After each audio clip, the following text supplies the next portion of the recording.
മനുഷ്യൻ എപ്പോഴും വാഗ്ദാനങ്ങൾ പ്രതീക്ഷിക്കുന്നവരാണ്. വാഗ്ദാനങ്ങൾ നല്ലതും അല്ലാത്തതുമുണ്ട്.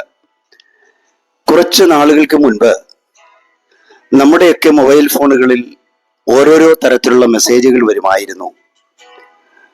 അത്യാവശ്യമായും നിങ്ങൾ ഇത്ര പണം ഇട്ടാൽ ഇത്ര ലക്ഷം രൂപ, ഇത്രായിരം രൂപ നിങ്ങളുടെ അക്കൗണ്ടിലേക്ക് വരും എന്ന്. അതിൽ അബദ്ധം പറ്റി ആ വാഗ്ദാനങ്ങളുടെ ചതി മനസ്സിലാക്കാതെ ഒട്ടനവധി പേർ അതിൽ കുടുങ്ങിപ്പോവുകയും ചെയ്തു. അതുപോലെ തന്നെയാണ് സൂപ്പർ മാർക്കറ്റുകൾ, അതുപോലെ തന്നെയുള്ള മാളുകൾ, അവിടെയൊക്കെ ഓഫറുകൾ ധാരാളമായി നമുക്ക് ലഭിക്കുന്നുണ്ട്. പ്രത്യേകിച്ച് നമ്മളൊക്കെ ഓഫറുകൾ കിട്ടിയാൽ അത് വിടുകയുമില്ല.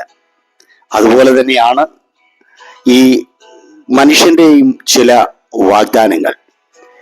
ഈ വാഗ്ദാനങ്ങളിലൊക്കെ അപകട സാധ്യതയുള്ള ഒട്ടനവധി കാര്യങ്ങളുണ്ട്, അതിൽ മറഞ്ഞിരിക്കുന്നു എന്നുള്ളത് ആരും മറന്നു പോകരുത്. ഒരിക്കൽ ഒരു കൃഷിയിടത്തിലേക്ക് വിശന്നു വലഞ്ഞ 3 കിളികൾ വന്നു. കൃഷിക്കാരൻ അവയ്ക്ക് ഭക്ഷണം നൽകി. ഭക്ഷണം കഴിച്ച് പോകാനൊരുങ്ങി അവരോട് കൃഷിക്കാരൻ പറഞ്ഞു, നിങ്ങൾക്ക് ഇവിടെ ജോലി ചെയ്യാൻ ഒരുക്കമാണെങ്കിൽ നിങ്ങൾക്ക് ഞാനിവിടെ ജോലി നൽകാം.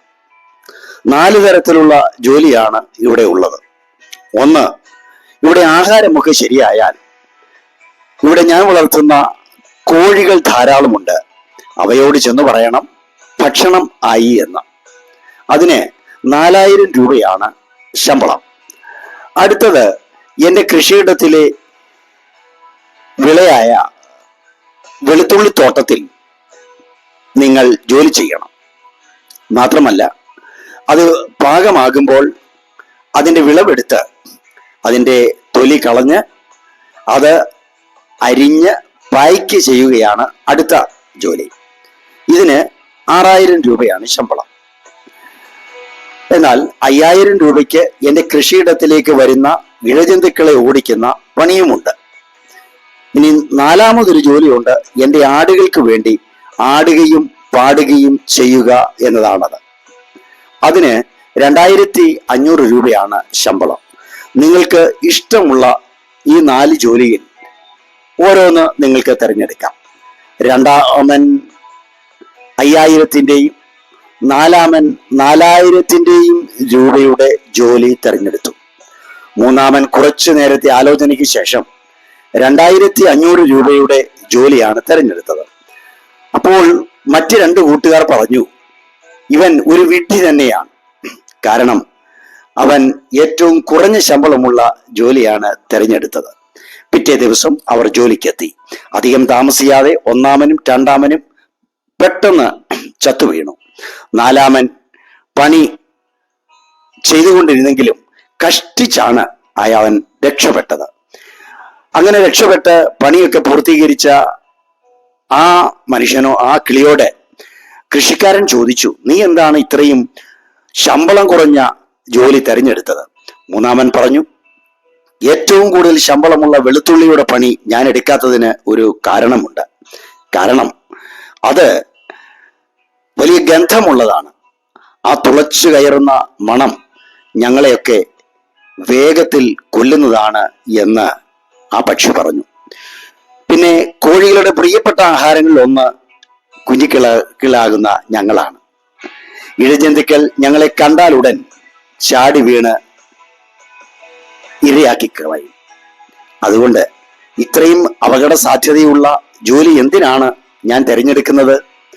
പണം മാത്രമല്ല ജീവിതത്തിന്റെ അടിസ്ഥാനം. സ്വന്തം ജീവിതത്തെ പണയപ്പെടുത്തി ജോലി ചെയ്യാൻ ഒരുപക്ഷെ ചെയ്യാൻ നമുക്ക് സാധിച്ചു എന്ന് വരാം. മറ്റുള്ളവർ നമുക്ക് മുന്നിൽ വെച്ച് നീട്ടുന്ന എന്തും മുൻപിൽ നോക്കാതെ സ്വീകരിക്കരുത്. ഒരുപക്ഷെ അവ മനം മയക്കുന്നതും അതുപോലെ തന്നെ അപകടങ്ങൾ നിറഞ്ഞിരിക്കുന്നതും മറ്റെന്തോ കൗശല ബുദ്ധിയോടെ ഉള്ള കൈനീട്ടങ്ങളായിരിക്കും ആ അവസരങ്ങളൊക്കെയും. അല്ലെങ്കിൽ മറ്റെന്തെങ്കിലും വാഗ്ദാനങ്ങൾ അതിൻ്റെ പിന്നിൽ വന്നാലും അതിന്റെ പിന്നിലും എന്തൊക്കെയോ ഒളിഞ്ഞിരിപ്പുണ്ട് എന്നുള്ളത് കൂടി മനസ്സിലാക്കണം. അതിൽ ഒളിഞ്ഞിരിക്കുന്ന പ്രത്യാഘാതങ്ങൾ കൂടി നമുക്ക് മനസ്സിലാക്കി വേണം മുന്നോട്ട് പോകുവാൻ. അതേ പ്രിയരെ, പണം മാത്രമല്ല ജീവിതത്തിന് അടിസ്ഥാനം എന്ന് നാം മനസ്സിലാക്കുക. പണം വരും പോകും. പണത്തോടുള്ള അത്യാർത്തി കൊണ്ട് എല്ലാ വാഗ്ദാനങ്ങളെയും നാം കൈനീട്ടി വാങ്ങരുത്. അവൻ തക്ക സമയത്ത് നിങ്ങളെ ഉയർത്തേണ്ടതിന് ദൈവത്തിന്റെ ബലമുള്ള കരങ്ങളിൽ താണിരിപ്പീൻ എന്ന് വിശുദ്ധ ബൈബിൾ പഠിപ്പിക്കുന്നു. അതുകൊണ്ട് അവന്റെ കരങ്ങളിൽ താണിരിക്കാം. പ്രത്യാശയോടെ വാഗ്ദാനങ്ങളെ മുറുകെ പിടിച്ച് ദൈവത്തിൽ ആശ്രയിച്ച് മുന്നേറാം. ദൈവത്തിന്റെ വാഗ്ദത്തം ഒരിക്കലും മാറുകയില്ല. അതിലൊരു ചതിയില്ല, അതിനകത്ത് മറ്റൊരു പ്രത്യാഘാതവുമില്ല. അതുകൊണ്ട് ദൈവത്തിൽ ആശ്രയിച്ച് നമുക്ക് ജീവിക്കാം. നല്ലൊരു ശുഭ ദിനം ഞാൻ നേരുന്നു. എല്ലാവരെയും ദൈവമായ കർത്താവ് അനുഗ്രഹിക്കട്ടെ. God bless you, God bless you, God bless you all.